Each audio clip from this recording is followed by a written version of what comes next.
Coming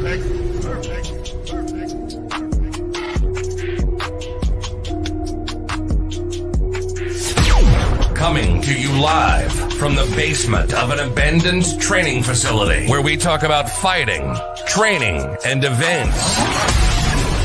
It's the Fight Mixer Show, where you can hear about all the local and world combat sports happenings. Get ready.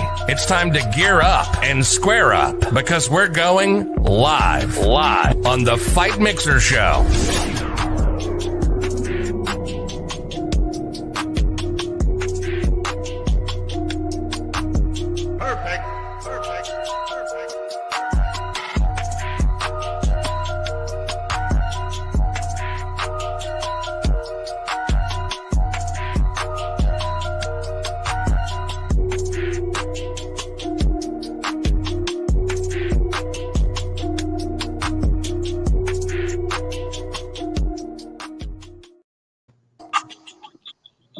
Good evening, ladies and gentlemen. Welcome to another edition of the Fight Mixer television program. We are here with the men who will be fighting at BKFC April 30th. Dillon Cleckler, what's going on, brother? What's going on, man? How you doing? I'm pretty good. How about y'all? Doing pretty good. Not too shabby at all. So, huge fight coming up. Obviously, you're fighting Josh Burns. Both of you guys are knockout artists, serious competitors in BKFC. How's everything going? How's preparations going heading into the fight? Training's been going great, man. Everything is right on schedule. You know, we're coming along just as we planned on. Everything is running smooth. Cool, man. So Josh Burns was saying that your beard isn't nearly as good as his. How do you feel about that? This guy's gonna start something. I got nothing here. I'm trying to build something, get controversy going. That's the people want. The crowd loves controversy. Beard is what I got. If anything is this guy down here, I'm telling you, he's a troublemaker. Yeah, he's trying. I see him trying. No. Yeah, my wife don't like it either, man. I deal with that all the time. Okay, I gotta fair go enough. myself. I mean, So my people don't beard. like I got a beard of a fourth grader. You know what I'm saying? Like I gotta work. I gotta get on your level. You know what I'm saying? There you go. Yeah, mine comes in patches, so. So you're actually. So I was doing research on you, and you actually come from the MMA environment. I mean, you were 11-1. You had an incredible fucking record, an incredible run in mixed martial arts. What made you switch over to BKFC?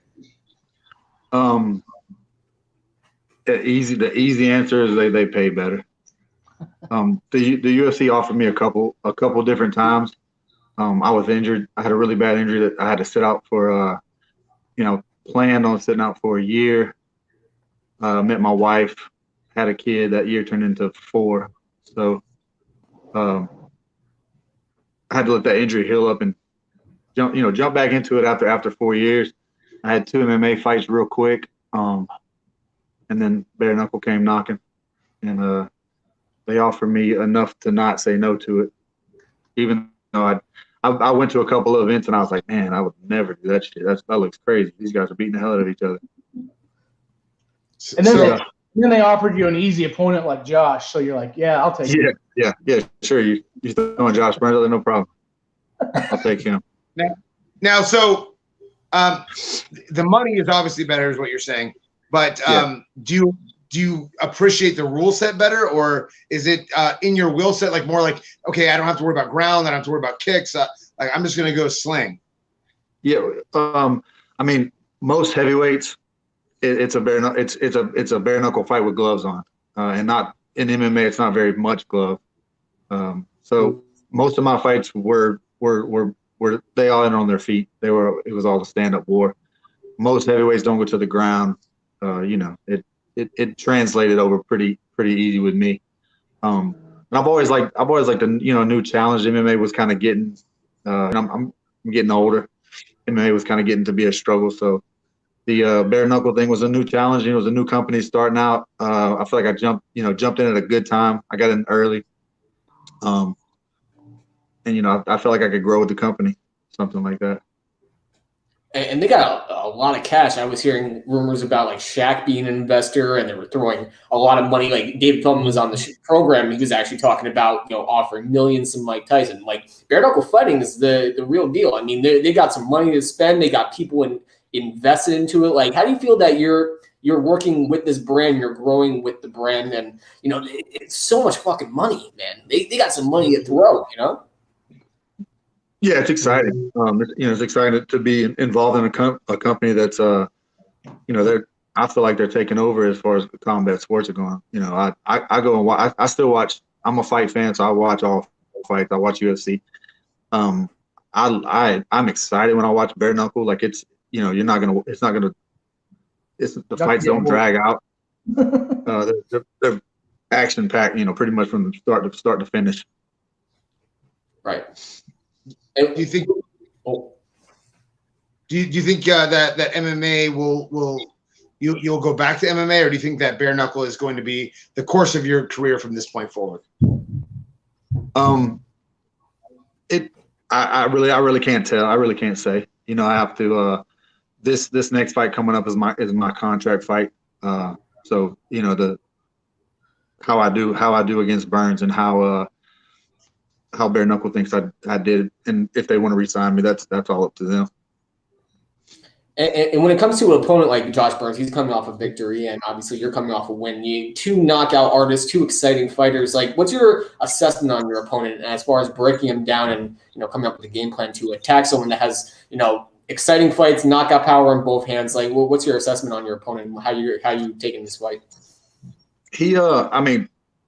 It's most heavyweights are pretty similar. You want to follow the same pattern on most of these guys. If you're a heavyweight, you got to have one punch power. That's just bottom line. So, you don't want to get hit with that. It's pretty simple. I don't want to get hit by anybody. I don't want to know how much power Josh Burns have. I hope after the fight, I still don't know how much how power he has. It don't take much when you're as big as guys like we are. Like it's you don't have a glove on. You're gonna absorb every inch of that power. So it's you don't really want to get hit as a heavyweight. It doesn't take much. So with Burns, it's pretty standard, man. He's an explosive guy. He's tough. He's gonna come with those big punches, and I'm gonna do my best to get out of the way of him. I think that's the most exciting part about the heavyweight divisions. Me and Gabe talk about this all the time. Is one shot, it could be game over. And it was a fight. Zingano was fighting Derek Lewis, and you have two knockout artists, and they both completely neutralized each other. They both respected each other's power, so they didn't engage. They didn't go into the pocket, and it was pretty much a stalemate. And Derek Lewis won on a couple strikes. Do you feel that that's going to happen, where you guys are both going to respect each other to the point where it's going to be a strategic chess match, or are you going to go guns blazing and go for the KO? I don't know. It just depends on the first couple seconds of the fight, how it all plays out. I don't see me and Burns going the distance at all. I think me and him both are we're in there trying to get an early night out of it. Yeah. So I don't see it going the distance. I don't see it lasting very long. Either way it goes. Fair enough. I want to pull back a little bit. You said that this is a good contract for you. Are you a full-time fighter, or do you have a job as well? No, I'm a full-time fighter. I signed a 3-fight deal with bare knuckle a couple years ago. Oh wow! Yeah. Okay, and so that's great, because I know a lot of pros also have to do other jobs as well to sustain their living. And if you're making enough from bare knuckle from just to focus on your fight and then spend time with your family, you are a very, very fortunate man. Yes, sir. I am very fortunate. I'm a full-time dad also when I'm not fighting people with no gloves on. How many kids do you have? Two daughters. 2 daughters? A 3-year-old and a 10-month-old. So I'm busy. I know all about that. I'm busy. Yeah. You could have been. Steve is a fucking firefighter. I mean, he's killing people. He's one of the greatest heavyweights of all time, and he's also putting out fires. I mean, everyone's naturally bad motherfuckers. I don't know what it's in your DNA or something like that. I don't know if you were just born fucking a bad motherfucker, but holy crap, man. For you, like full-time dad and also in the gym all the time and taking this as a career, God bless you, man. God bless you.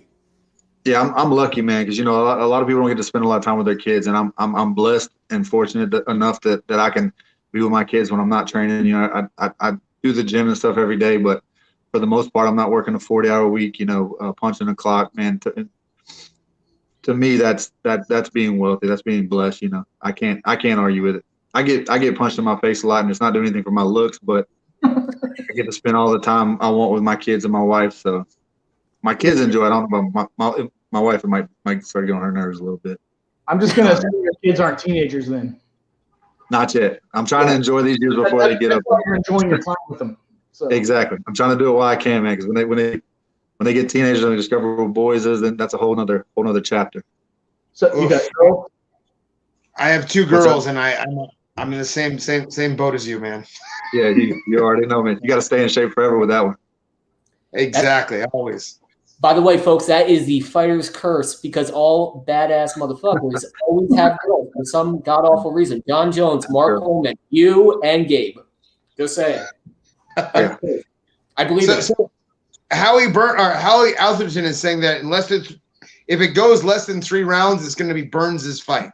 How do you feel about that? And this is not me bringing something up. This is someone on the chat. It's like they're giving it up. That's not me. And thank you, Howie, because I'm trying to get this built up. It's your turn. I don't know. I guess if you're strategically talking about the fight, yeah, I think that's what he's saying. He's saying basically he doesn't think Howie can or Josh can go the 5 rounds. So. Howie, why are you talking shit, man? Why you gotta rally this up? Consult the fight on its own. What's going on, Howie? I don't know why it went down. The volume went down. I couldn't hear you. There you go. Can you hear us? I don't know. People say a lot about I don't think that I've been out there enough for people to respect me, and I'm fine with that. I'm the underdog. I've been an underdog my entire life, man. This fits right into my bill. I'm okay with that. BKFC doesn't really push me. They don't really publicize me like they do other people, and I'm fine with that. A lot of people don't know about me. I'm perfectly fine with that. If I guess they said that because Burns is explosive, and they're looking for him to come out early with a big punch, I guess. But I've heard that before, and I think that's what they're getting at. Do you feel like this is a fight that could potentially make your name in the sport? Do you feel like this is a matchup that, like, when you knock out Burns, obviously it's going to be but I hope you have the mindset that you're going to knock him out. Do you feel like that's going to do something for your career that you're going to get that notoriety that you should be getting? Possibly. Burns is a name. He's a big name in this sport. I go through every fight the same way. I'm trying to win, and eventually, eventually the notoriety will come. And I don't know whether that's a good or a bad thing. It's the secret's going to get out. But I'm not here for no reason. I'm here for a reason, and it's not because I'm not good at what I do, I guess is the way to put that. I like that approach. I've always liked that approach about a fighter that lets the fights and his fights sell the fighter. But we're in a demographic and we're in the MMA climate and fight climate where everyone wants to talk shit. Everyone wants instant gratification. Let's just talk shit about my opponent, to sell myself and sell the fight. But I like your approach. I've always liked the fighter's approach where they let the fight sell itself and let the fighter sell itself. You know what I'm saying? Yeah, the fight will sell itself. And I've always been that way. I can't stand the Conor McGregors of this era that they have to get out there and do this WWE back and forth stuff. Man, it's not me. It never has been. I've never been a talker. Me and Burns already signed a contract. There's really nothing else to say. I'll see you on the 30th. If that's his game and he likes to talk. Whatever helps you, man. Whatever helps you out. I'm just not. I don't do it. I don't want to talk about, how he looks and I don't even care about what he thinks about what I did, and But how does he look? He said about me is I'm a pretty boy, man. I'm good with that. Okay. I personally, as an ugly man, I would be offended if someone said I was a pretty boy. Because I think I revel in being that ugly dude. Like if someone's like, "You're a pretty boy," I'd be like, "What? Yo, you're getting knocked out, son." Yeah. Personally, he said something like, oh, I think I heard it from somebody. I didn't see it, but he said something like, "I'm a pretty boy with abs." And man, I'm almost 40, man. You talk about me having abs. Hey, thank you, brother. It's hard. It's hard to get when you get around 40. Yeah, man. That's not an easy achievement. That's yeah, if that's the best thing he's coming up with, I mean, come on. You got to work on your. I'm sure he's got more. Oh, here he is. You guys are in luck because I look like a handsome fifth grader on HGH. Just saying, you know what I'm saying? I just turned 34. So, and we are joined by Josh Burns. Josh, what's going on, brother? What's going on, guys? How you doing? So, your opponent, obviously, it's all respect. You guys have a huge fight coming up April 30th. Josh, right. Is all respect from Dillon. What's your personal assessment on Dillon, and what's your thoughts going into this fight? Oh, well, we'll just feed off what you guys were just talking about. I think he's pretty. He's got nice abs. He's got a poster boy for fighting, But, solid opponent, I call him like the human tank. So it's a great it's going to be a great fight, man. It's going to be a great fight. Great, what a great platform to put our skill sets on display. And one of us is going to go to sleep and, keep going for that belt, and that's what's up. So Josh, can I ask you a question? Yeah. Because he's a pretty boy, do you think he's soft and doesn't have the grit and like the real need that like come on, because when you're ugly, you have nothing to lose. But a pretty boy, he's got something to lose. Is that what you're kind of saying with that, or are you just saying he's a good looking dude? And I can respect that because I see good looking dudes, and I can say he's a good looking guy. Come on, bro. Listen, you ugly as fuck, so you know what I'm talking about. So.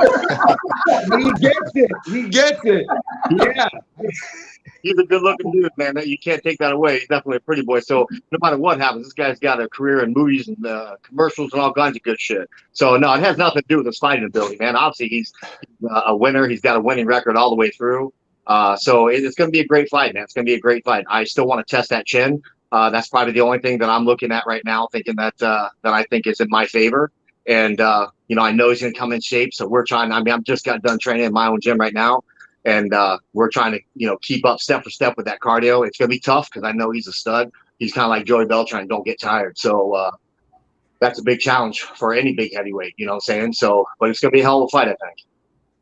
And going to you, Josh. Josh, you're coming off a huge knockout victory. I mean, so fucking impressive. I saw that highlight like over and over and over again when they put it up. How's training been after that? Obviously, you're riding high. You got this big knockout win. How has preparations been? How was training camp leading into this fight? And what do you think you have to do to get this W? Training camp we just kept training. You know what I'm saying? When I went in the Sorrow fight, I wasn't out of shape, but cosmetically and aesthetically, I was not what I normally was. And that's just because I was going to go in the Sam Shoemaker fight about 285. And then I got the nod that Shoemaker fight just wasn't going to happen. It was the third time that it got, canceled. So they threw Sorrow at me, and they were just like, look, with their catch, we kind of need you the other 265, 260. And I was like, all right, I got 6 weeks. So basically, stopped all the strength and conditioning style training. Conditioning kept going, but strength training kind of stopped. And, we're just focused on losing. I kind of got, into that funk stage, all of us being athletes, you guys understand you got that funk stage that you get into between about a 15-pound area where, you're not looking tough and hard, but you're not looking soft. You're kind of in the middle. And that's basically where I was. So I was not happy with the way I looked and how I performed. And so we just kind of hit the ground running. When we got home, we took about 3 days off and we got back in the gym and, just started grinding it out. So we feel like we're in a much better place now, aesthetically and condition wise. And, we have to be, because we know DC's coming in. He's riding the high too. My God, he's coming off of a two knockout win, streak here at the BKFC. And we've got one and we're both looking to continue that. So I know you kept saying aesthetics over and over and over again. I kind of see where the issue with the abs is now. It's all coming out now. I get it. Makes sense. See, you ugly. See, you catch on, bro. See us ugly guys, we're right here. At least we're smart, right? We got it. So what do you think the strategy for this fight's going to be?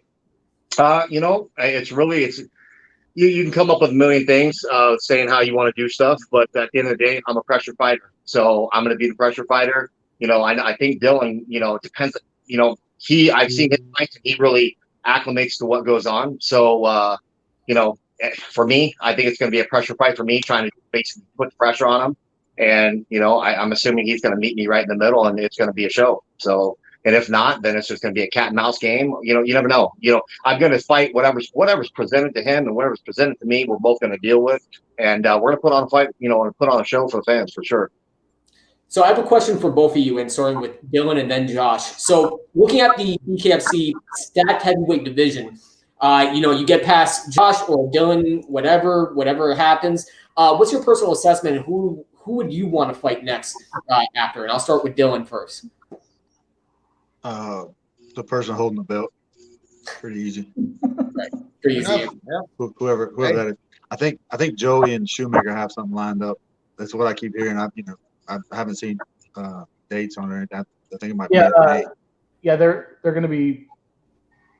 Yeah, Joey and Shoemaker are fighting. Yeah, May 21st, guys. May 21st. Yeah, that's what I thought. So yeah, I had to really dig for that information. It's kind of funny. BKFC really doesn't put that on their website. Yeah, BKFC is real good with they focus on the card that's at hand. Yeah, ahead of themselves. UFC will put out 10 cards ahead, stuff like that. But BKFC really sticks to that real strict regimen of one card at a time, focus on that one card, and then leading into the end of that card, then they explode the next card. Just like what Mississippi, I had to go to Mississippi, do some commentating so they could announce, Dillon and I, having our fight. So they waited all the way up to the night of fight. So yeah, that's just the way they run things. Gotcha. And the question on to you, Josh. Who would you want to fight after Dillon? Who do you spot on, and who do you have your crosshairs on in the heavyweight division for BKFC? Well, it's really kind of a trick question because you've got two good opponents in Sam and Joey who both present different problems, each guy. Obviously Sam's going to come with that big right hand and just going to kind of come right at you. And then you got Joey, who's an OG and, a gosh darn gas tank like this doesn't ever end. So, and both, I like both fights, to be honest with you. I think Sam's a more clear-cut fight, gives me a better chance to knock him out quick. Joey, I believe, gives you the best opportunity to knock him out if you could, because he's going to let you hit him so he can hit you back. But he also likes to take you deep.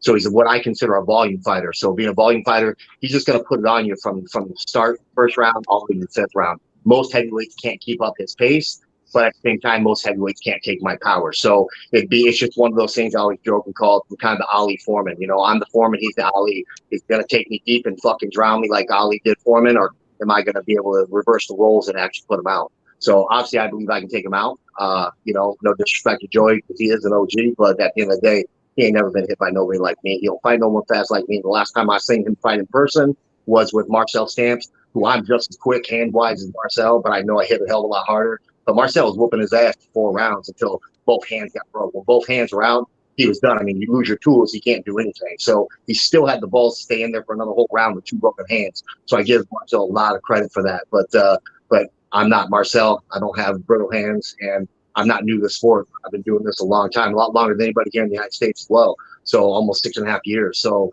this is my world, my sport, and you step in the ring with me. My plan is to make you pay for it. I was on the podcast last night with Shoemaker, and he was looking forward to that fight with you. So, oh yeah, he wants to, as he says, shut my big mouth up and blah blah blah. I didn't say it. Hey, I'll tell you what he said. So, hey, it is what it is, man. He's a little sensitive. You can say he's one of those guys that ain't been in the game a long time. So you get super sensitive. I put out facts, and he gets real sensitive about that shit. But then he goes and posts shit like him in a Superman outfit holding Joey Beltran's head. And I'm like, look, and I put it right on there. I said, listen, I don't want to hear you on you, big mouth, this and that. Dude, that's some savage shit right there, So it's a fight game. It's fun, man. It's fun. Just like I call him DC a pretty boy. He might not like it, but at the end of the day, the dude's ready for a fucking photo shoot. It is what it is. I'm not.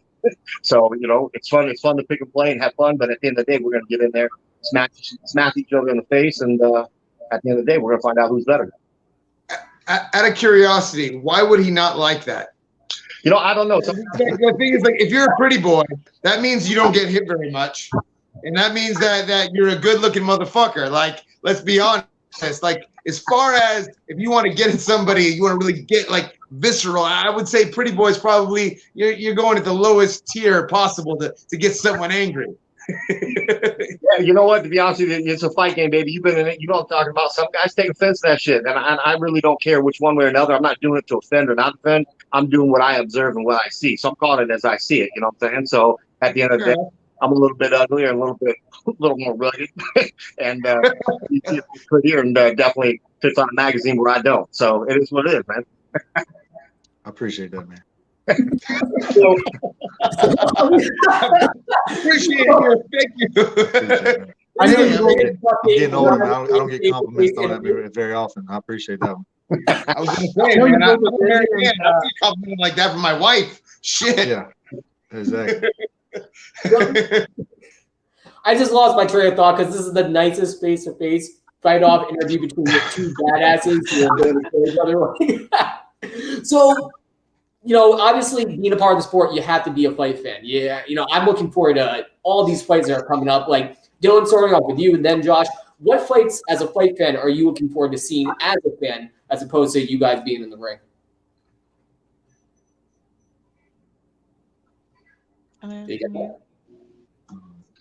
Yeah, you asking me or Burns? Oh no, I was asking you. What fight are you looking forward to the most, and why isn't it Jake Paul versus Ben Askren? I mean, the heavyweight championship to me is at the top of the list. That to me, just me aside, I just think that's gonna be a good fight. Beltran and Shoemaker. Yeah, I like the Yuli Diaz and Thiago Alvarez fight. That to me is gonna be a great fight. Also, that's also for a belt. They got some really great fights. Me and Burns for us to be fighting as two of the top, in the top three. These are the crazy matchups. The BKFC is not holding back anything as far as matching up fights, matching up great fights, great fighters.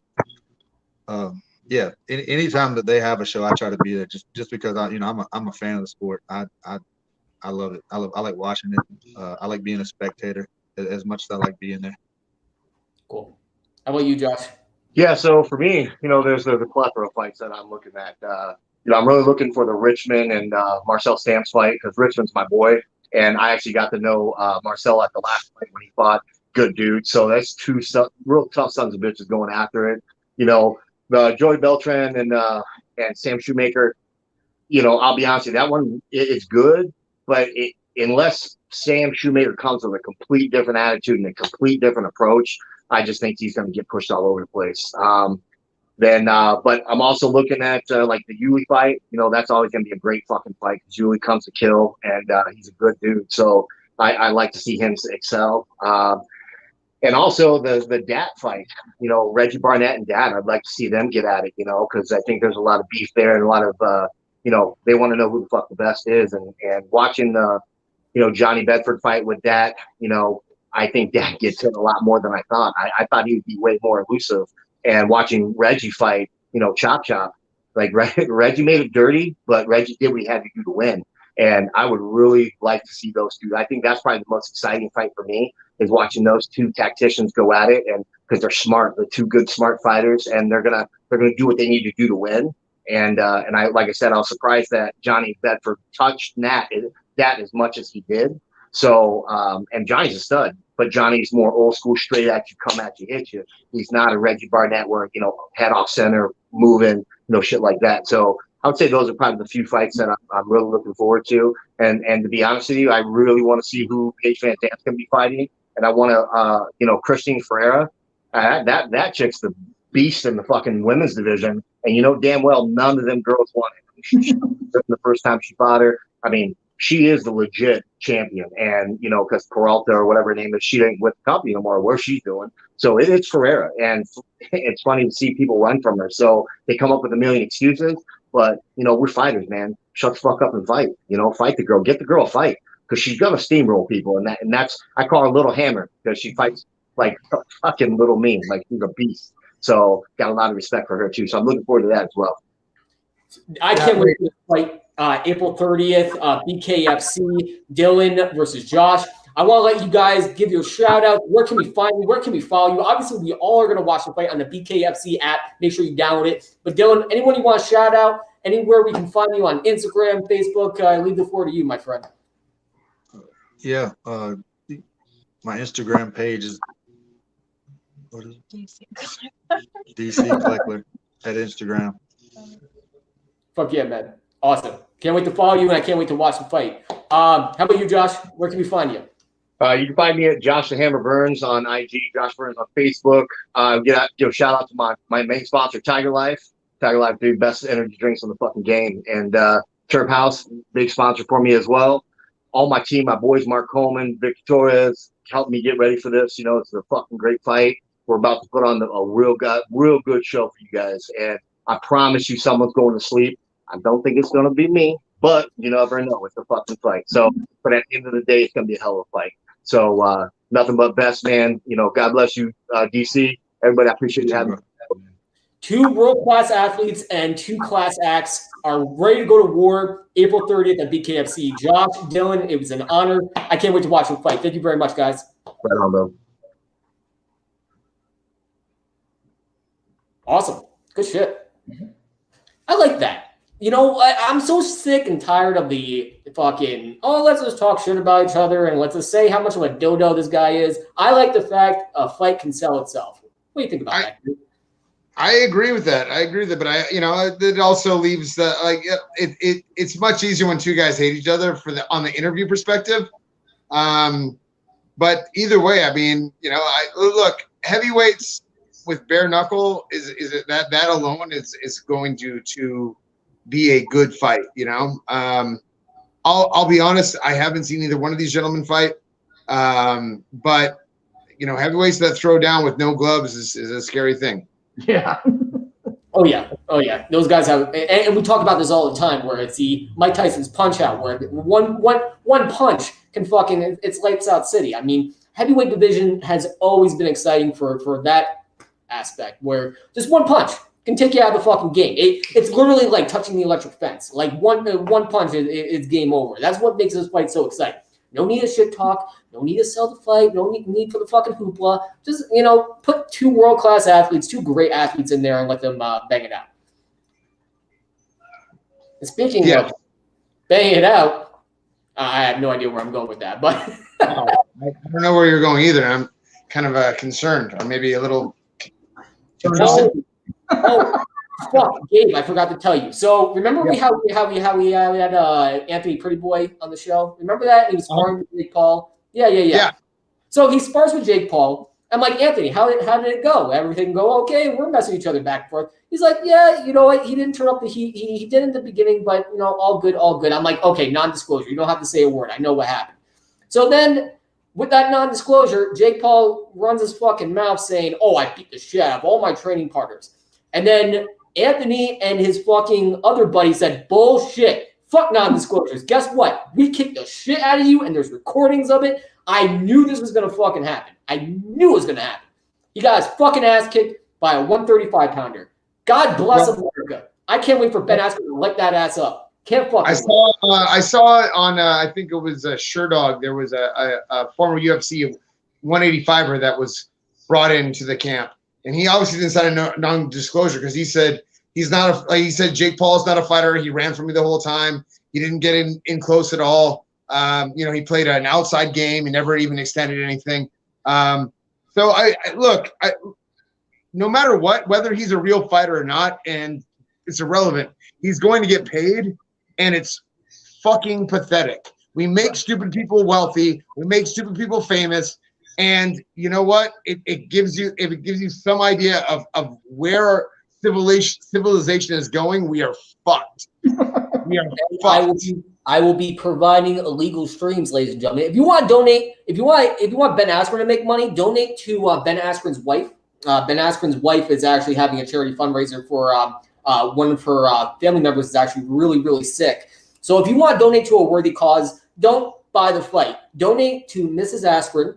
Yeah, and help out the cause, help out their family. They're such a great fucking family, and they're such a class act family. And Ben Askren's fucking hilarious and a former Olympian, and world champion. He's a pioneer. So I would provide illegal streams and just give the money to like where it should be in Ben Askren and Mrs. Askren's pocket and their family. I'm in agreement, but you know what? No matter our own personal feeling, there's a reason. But look, and through all of this, we are talking about that piece of shit. Stop talking about stupid people. Everybody, stop it. With the Catch Me Outside girl, I was reading something where she's worth millions of dollars. Fucking stop, people. We need to fucking stop making stupid people wealthy. Stop making stupid people fucking money and famous. It's fucking insane. We already had a Kardashian. We saw how bullshit that is. We don't need more of this shit. Thank you. You know what's really funny? I heard about her on the news, the Catch Me Outside girl. How about that? So she, on her 18th birthday, strategically started an OnlyFans page. And OnlyFans is great until it's career day at your kid's school. It's all fun and games until, that fucking happens. But, we gotta stop fucking making retards famous. I mean, it's the Kim Kardashian effect, we gotta stop. Speaking of Dave, your OnlyFans sucks. You need to step up the game. Not all inner butthole shots, dude. I'm sorry. That's fucking weird. Just kind of my cat, that's all my OnlyFans is pretty boring. Oh, okay, that makes sense. All right, okay, that makes sense. He's kind of going to feet now, so. All right, boys and girls. I would say that people that are into feet are a weird lot. Yeah, assholes are one feet. All right, boys and girls, we're about to wrap this up like a Christmas present because it's going into a really, really bad place. Yeah, this needs to be gone. So this show is brought to you by Dranger Protein.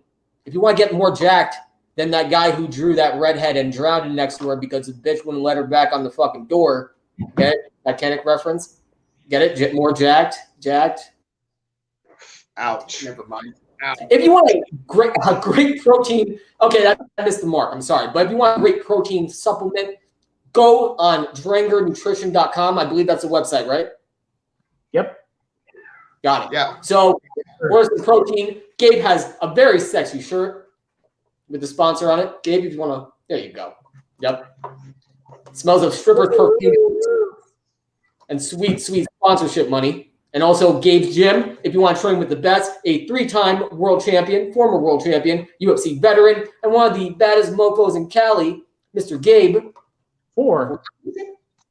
Yeah, well, three-time WEC, 1-time TPF. Oh, okay. I stand corrected. If we're going to former. I'm retired. I'm an old ugly man now, apparently, thanks to Josh Burns. I'm going to cry now that he called me. That guy's calling me ugly? Fuck out of here. Gabe's Gym smells of strippers' perfume, by the way.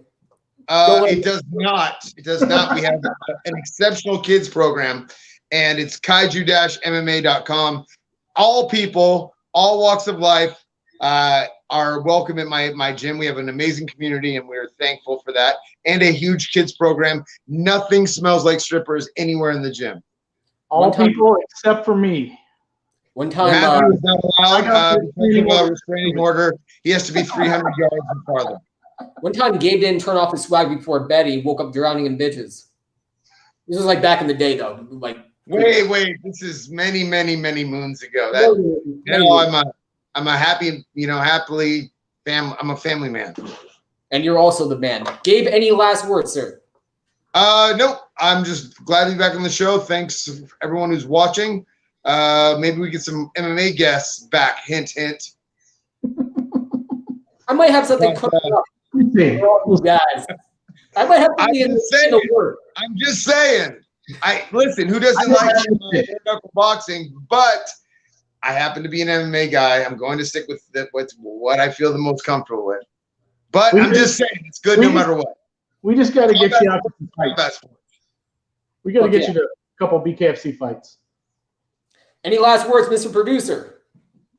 Nope. Just drink more Dringer.